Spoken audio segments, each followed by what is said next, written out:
And Doug, just minutes ago, I had a chance to speak with Florida Senator Rick Scott about the debt ceiling. He is in D.C. this morning, and I wanted to get a feel for how far he thinks both sides will go before they work something out.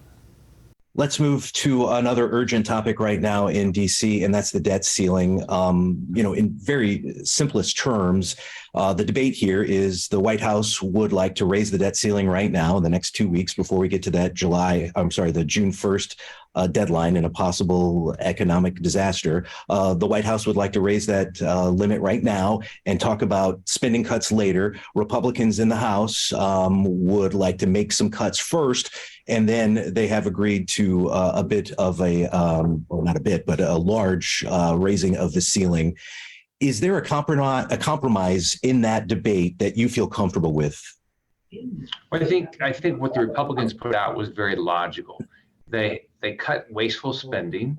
Okay, they wanted to put a reduction in how fast we grow. Think about this: if you had a relative that couldn't live within their means, would you be excited if the bank just raised their credit limit? You wouldn't. You'd say you got to get your fiscal house in order. And so, one thing I put out a bill that's called the Let's Get to Work Act. It would say, if you're able-bodied, you don't have young children, you shouldn't go on government programs if you don't want to work. It's pretty basic. Our parents don't tell us, hey, don't work the rest of your life, we're just going to support you. All right, your government shouldn't be doing that either. So I think what the Republicans put out in the House was very logical. I've been disappointed that Biden has not been willing to even have any conversation about it. Just raise the debt ceiling. It's like going to this relative that can't live with their means and be excited because the bank said, oh, we'll lend you more money that you can't pay back. It's crazy. We have got to live within our means. When I became governor, the state had not lived within its means for 20 straight years. It increased its debt every year by over $1 billion for 20 straight years. I balanced the budget. I cut taxes and fees. That helped us grow our economy.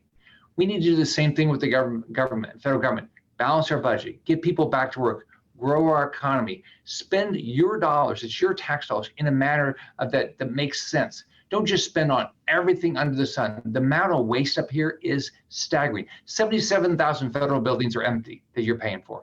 How do you like doing that? I also asked Senator Scott about immigration, specifically if he's changed his mind about the circumstances of a migrant teenager's death at a Florida shelter since we found out yesterday how he died. We'll have that for you later on Fox 4 Morning News.